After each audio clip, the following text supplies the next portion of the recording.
18절로 26절 말씀입니다. 다 찾으셨으면 합독하시겠습니다. 예수께서 이 말씀을 그들에게 하실 때에 마침 한 관리가 와서 그분께 전하며 말하기를 제 딸이 방금 죽었습니다. 그러나 오셔서 그에게 안수하소서. 그러면 그 아이가 살아날 것입니다. 하므로 예수께서 일어나 그를 따라가시니 제자들도 따라갔다. 그런데 마침 12년 동안 혈루증을 앓고 있던 한 여자가 뒤에서 예수께 다가와서 그분의 옷자락을 만졌으니 그 여자가 속으로 말하기를 내가 이분의 옷을 만지기만 하여도 나를 것이다 라고 하였다. 예수께서 돌아서서 그 여자를 보시고 말씀하시기를 따라 안심하라 내 믿음이 너를 구원하였다 하시니 바로 그때 이 여자가 나았다. 예수께서 그 관리의 집에 들어가셔서 피리 부는 자들과 떠드는 무리를 보시고 말씀하시기를 물러가라 이 소녀는 죽은 것이 아니라 자고 있다 하시니 그들이 그분을 비웃었다. 무리를 내보낸 후에 예수께서 들어가서 그 소녀의 손을 붙잡으시니 그 소녀가 일어났으며 이 소문이 그 온 땅에 퍼져나갔다. 20절에 12년 동안 혈루증을 앓고 있던 한 여인이 뒤에서 예수께 다가와서 그분의 옷자락을 만졌습니다. 그리고 22절에 바로 그때에 그 여자가 나왔습니다. 이 말씀을 근거로 예수님의 옷자락이라는 제목으로 이유를 상고하고자 합니다. 18절로 20절입니다.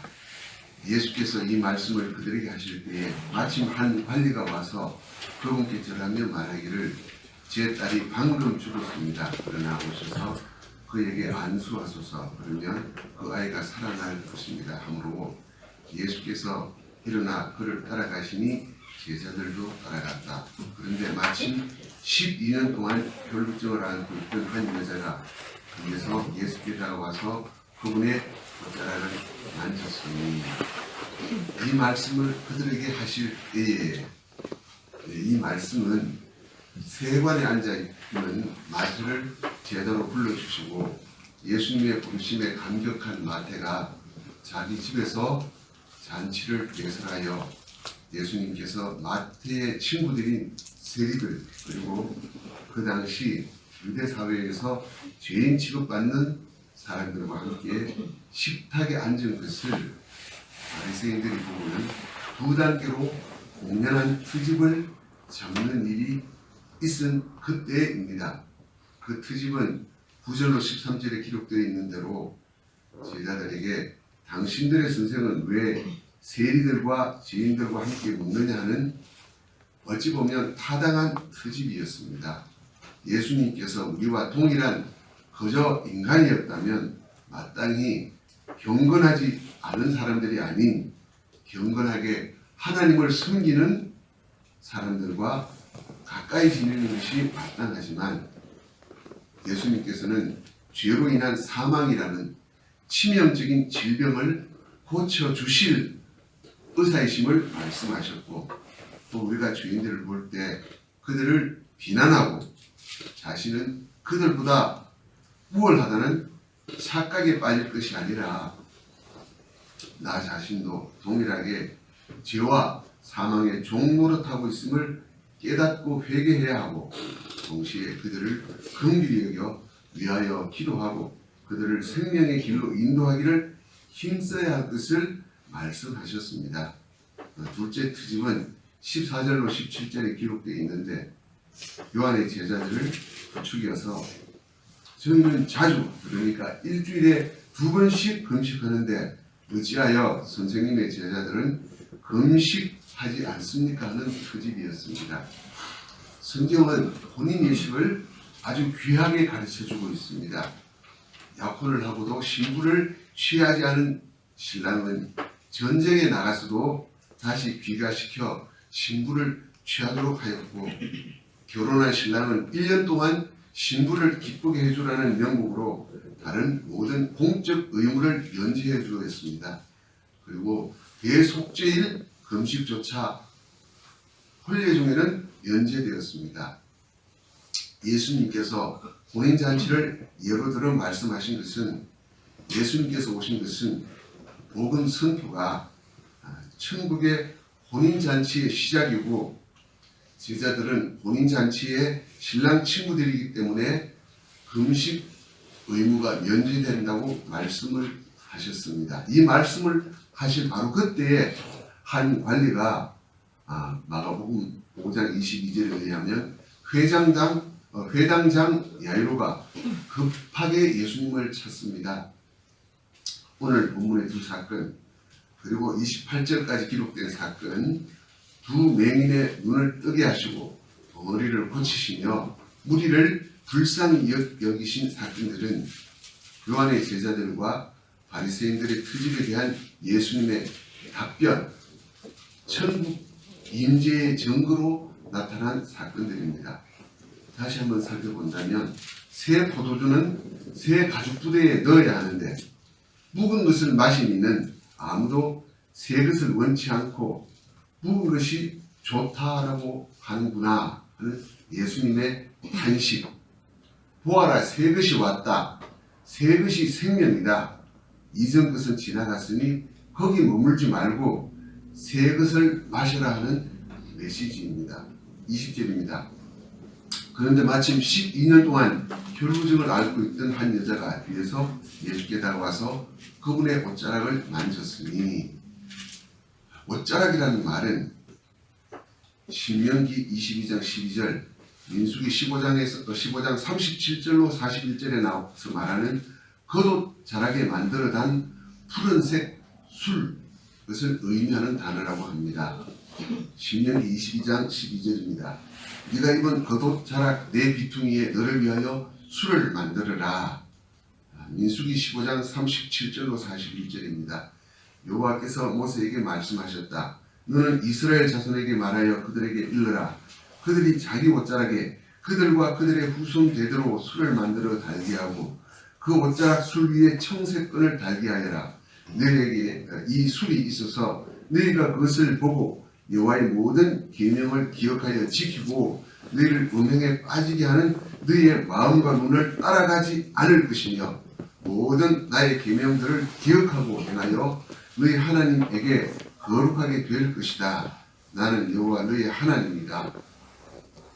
내가 너희의 하나님이 되기 위해 너희를 이집트 땅에서 이끌어내었다. 나는 여호와 너희의 하나님이다. 하나님께서 겉옷에 술을 만들어 달도록 명하신 것은 계명을 기억하여 지키고 마음과 눈을 따라 살다가 음행에 빠지지 않도록 경계하신 것입니다. 아담의 실패가 무엇입니까? 선과 악을 알게 하는 나무의 열매는 먹지 마라. 네가 거기서 나는 것을 먹는 날에는 반드시 죽을 것이다 하신 하나님의 말씀, 계명을 지키지 않았고 그 나무의 열매를 보고 먹음직하구나, 아름답구나, 탐스러운 나무이구나 하는 마음을 따라가다가 하나님을 버리고 뱀을 따라간 영적 음행 사건이었습니다. 이처럼 유대인들에게 하나님께서 입도록 하신 옷, 그것은 자기를 위하여 입는 옷이 아니고 다른 사람을 위해서 선한 영향력을 끼치기 원해서 입히도록 하신 옷이었습니다. 물론 이 혈루증 걸렸던 여인이 만졌던 옷은 예수님의 옷 자락에 불과했습니다. 그러나 옷자락만 만져도 내 병이 낫겠다는 그 작은 믿음을 보시고 예수님께서 역사하신 것은 그저 옷자락을 통해서 선한 영향력을 끼치는 데 그친 것이 아니고 예수님의 의의 능력이 우리를 변화시키시고 하나님의 자녀를 만드시는 그 의의 능력이 그 여인에게 흘러 넘쳐갔던 것입니다. 마가복음 5장 26절에 보면 이 여자의 형편이 많은 의사에게 많은 괴로움을 당하고 모든 재산을 소비하였으나 아무 소용이 없었고 도리어 점점 더 악화되어 가던 중이라고 소개되어 있습니다. 이 병은 그 여자를 쇠약하고 허약하게 만들었을 뿐만 아니라 의식적으로도 불결하게 되어서 성전뜰에 들어가지 못하게 되어 있었습니다. 이 병은 매우 고치기 어려운 병으로서 당시 유대 의술로도 이 병에 관하여 많은 치료법들이 있었지만 사실상 치료법들은 더 효과가 없었습니다. 토비스라는 외경이 있는데 그 토비스에는 이런 기록이 있습니다. 혈루증을 치료한다는 의사들에 대해서 제일 간다고 하는 의사는 지옥에 감이 마땅하다고 기록되어 있다고 합니다. 이 여자의 형편은 죄로 말미암은 인생의 모습을 잘 보여줍니다. 세상에는 인간에 대해서 여러 가지 교훈들이 있습니다. 유대인들에게도 많은 교훈들이 있었습니다. 하나님의 율법을 그들의 선생이 가르친 많은 규례들이 있었습니다. 그러나 그 무엇도 인간을 온전하게 바꿀 수 있는 것은 없었습니다. 이 가련한 여자가 예수께 다가와서 그분의 옷자락을 만졌습니다. 조금 전에 살펴본 대로 입술에 따라서 계명을 기억하고 마음과 눈을 따라 하나님을 떠나지 말도록 경계하는 하늘색 술과 끈이 달린 옷자락을 만졌습니다. 이 순간은 아버지 재산을 탕진하고 방황하다가 돼지를 먹이는 일조차 여의치 못하게 되었어야 아버지께는 먹을 것이 풍족한 종들이 얼마나 많은가고 깨닫고 돌아오는 탕자의 발걸음처럼 예수님 앞에 나타나지는 못하고 저를 불쌍히 여겨달라고 소리내어 외치지도 못하고 위에서 예수께 다가와서 그분의 옷자락을 만졌습니다. 22절입니다. 그 여자가 속으로 말하기를 내가 이분의 옷을 만지기만 해도 나을 것이다 라고 하였다. 이 여인은 예수님의 겉옷만 만져도 병이 나을 것이라 기대했습니다. 문자적으로는 내 행동으로 말미암아 치료의 역사가 나에게 일어날 것을 확실히 기대했으며 치료되어질 것을 믿고 이 말을 스스로에게 다짐하듯이 한 것이라는 것입니다. 이 여자의 믿음의 근거가 무엇이겠습니까?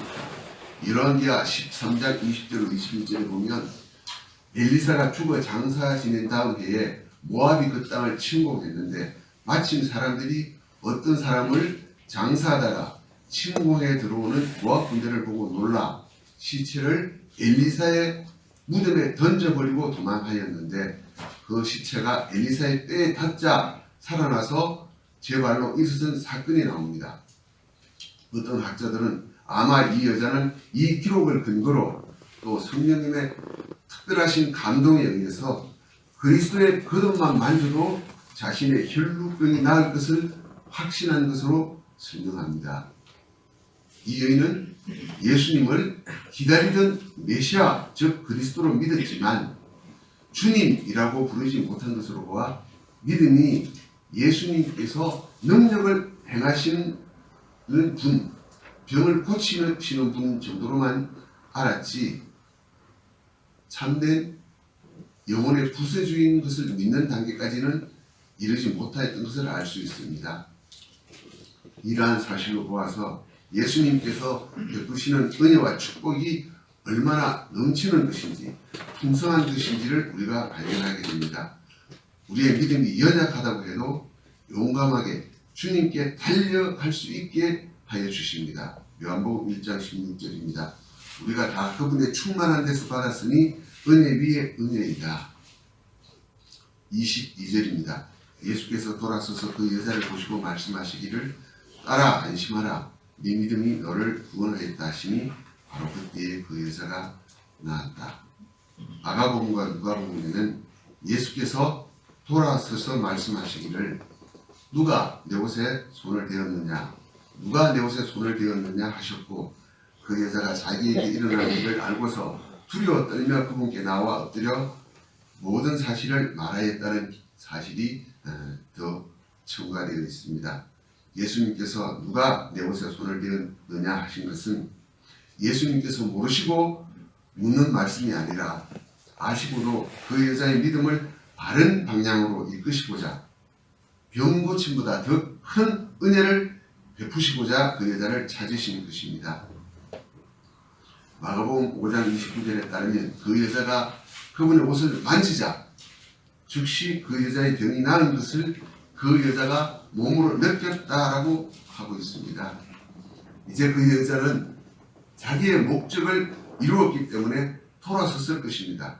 그러나 예수님께서는 그녀가 그대로 가도록 허락하지 않으셨습니다. 예수님께서는 돌아서서 그 여자를 불러 세우셨습니다. 예수님께서는 따라 안심하라 말씀하심으로써 환자와 의사의 관계를 넘어서 아버지의 사랑받는 자녀가 되는 은혜를 베푸셨습니다. 그날 이후에도 그 여자는 질병과 매 한 가지로 그녀를 힘들게 하는 많은 환난과 어려움을 만났을 것입니다. 그러나 그 여자에게 닥치는 환난과 질고가 더 이상 그 여자를 걱정하게 만들 수는 없었을 것입니다. 따라 안심하라 이 말씀은 요한복음 14장 27절에 예수님께서 제자들에게 주신 평안의 약속과 같습니다. 내가 너에게 평안을 남겨주니 내 평안을 너에게 준다. 내가 너에게 주는 평안은 세상이 주는 것과 같지 않으니 너희는 마음에 근심하지도 말고 두려워하지도 마라. 예수님께서는 이어서 네 믿음이 너를 구원하였다 하심으로써 그 여자의 믿음을 칭찬하고 인정하셨습니다.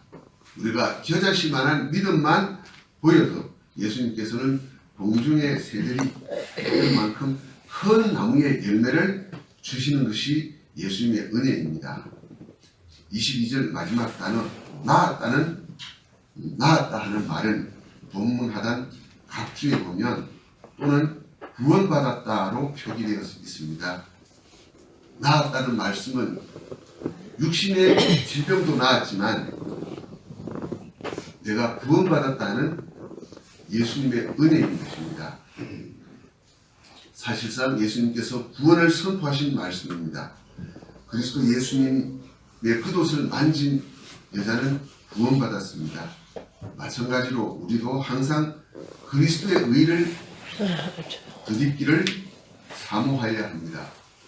민수기 15장 37절로 41절은 히브리인들이 항상 하나님을 기억하고 하나님의 계명을 지키기를 힘쓸 뿐만 아니라 하나님을 떠나 우상을 섬기는데 빠지지 않도록 하는 경계하는 데 목적만 있는 것이 아니라 그 옷을 통하여서 하나님께서 범죄한 아담과 하와에게 입혀주셨던 그 가죽옷을 기억하게 하는 옷이었습니다. 이 가죽옷이 무엇입니까? 바로 예수님께서 우리에게 입혀주시는 의의 옷입니다. 에베소서 4장 22절로 24절 말씀으로 오늘 말씀을 맺고자 합니다. 너희가 거짓된 욕망을 따라 썩어져가는 구습을 따라 사는 옛사람을 벗어버리고 너희 마음의 영으로 새롭게 되어 하나님을 따라 진리의 의와 거룩함으로 지으심을 받은 새 사람을 입어라. 아멘. 주님 말씀도